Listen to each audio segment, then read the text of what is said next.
Bat को लेकर जो आईसीसी के नियम है वो 1 अक्टूबर से लागू होंगे। फिलहाल श्रीलंका में वनडे सीरीज जब महेंद्र सिंह धोनी खेलने जाएंगे तो अपने नॉर्मल बैट से खेल सकते हैं, लेकिन 1 अक्टूबर के बाद महेंद्र सिंह धोनी अपने मोटे वाले बैट से, यानी कि जिसकी थिकनेस ज्यादा है, उससे नहीं खेल सकते। अमित भाई, क्या बदलाव करने होंगे अब महेंद्र सिंह धोनी को? पहले तो बैट उनका पतला होने जा रहा है, तो बल्लेबाजी में कुछ बदलाव आएगा?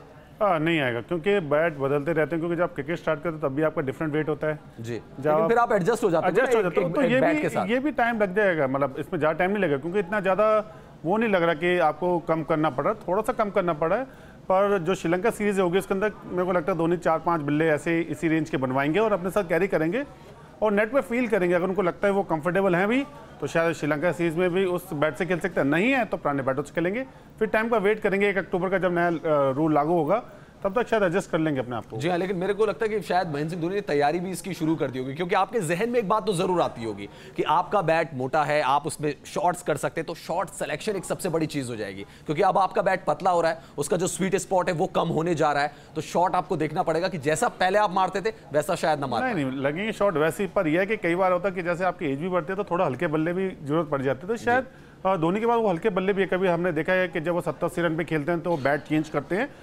तो ऐसा मुझको लगता नहीं कि उनको कोई दिक्कत आएगी। हाँ, पर ये कि वो जब नेट्स पे आएंगे वो बैटिंग से वैसे स्टांस जरूर करेंगे जो वो ट्राई करते हैं चौके छक्के की।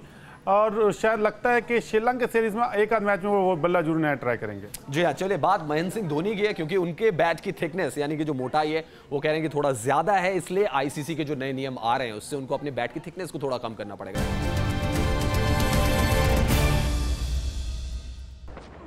वैसे जब से क्रिकेट बदली है, बैट बदले हैं और बैट बदले तो खेलने का अंदाज भी बदला और लंबे लंबे शॉट्स भी हमने देखे हैं। लेकिन शायद राहत की बात ये हो सकती है कि विराट कोहली को अपने बैट के साथ कोई एडजस्टमेंट नहीं करना पड़ रहा है। लेकिन अमित भाई, क्योंकि वो क्रिकेट खेल चुके हैं, इंटरनेशनल क्रिकेट कोच भी हैं दिल्ली के, तो वो बेहतर तरीके से इसे बता सकते हैं।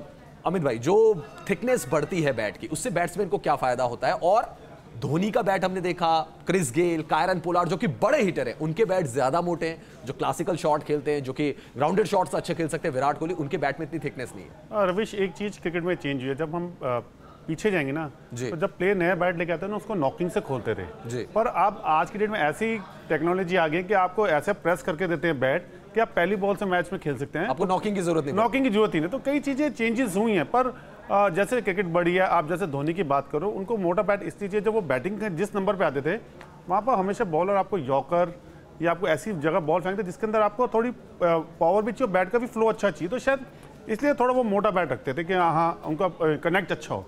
पर अब जैसे जैसे क्रिकेट के रूल चेंज हो रहे हैं, क्या देखा कि बॉलर पे बड़ा हाश हो रहा है, तो शायद आईसीसी इसलिए भी चाहता है कि थोड़े बॉलर्स को भी बेनिफिट मिले। क्यों हमने जिस तरह से 20-20 या 50 ओवर में देखे कितने बड़े बड़े लंबे छक्के मारते हैं और रेंज भी दिखाते हैं कि आज 100-102, तो ये चीज़ शायद थोड़ा ये कम हो सकता है। पर एक चीज़ है रवीश, प्लेयर की जो टाइमिंग होती है ना, वो कभी चेंज नहीं होती, वो नेचुरल होती है। अगर छक्के मारने की, अगर आप सौरव गांगुली देखो, आज तक जैसे उन्होंने छक्के मारे हैं, लगता नहीं कि मार रहे हैं, पर स्टेडियम के बाहर ही मारते थे। जी हाँ। तो कई प्लेयरों की टाइमिंग से छक्के लगते हैं, कई प्लेयर्स की टाइमिंग से छक्के लगते हैं, कई प्लेयर की पावर से छक्के लगते हैं। महेंद्र सिंह धोनी को हमने देखा, इतनी मसल पावर इतनी तेज होती है कि कई बार जो स्लो बॉल होती है वो भी मैदान के बाहर चली जाती है। लेकिन विव रिचर्ड्स ने एक सुझाव दिया था, उन्होंने कहा था बैट की थिकनेस कम करने से बढ़िया यह है कि ग्राउंड की जो लेंथ है आप उसे बढ़ा दें, जो रोप आपने आगे कर रखी है उसको पीछे कर लें। चलिए बात करते हैं टीम इंडिया के मिशन श्रीलंका की, और इस मिशन श्रीलंका में खास ही होगा कि इसमें विराट कोहली के साथ हेड कोच की भूमिका में नजर आएंगे रवि शास्त्री, यानी जिस कोच की डिमांड विराट कोहली ने की थी फाइनली उनको मिल गए।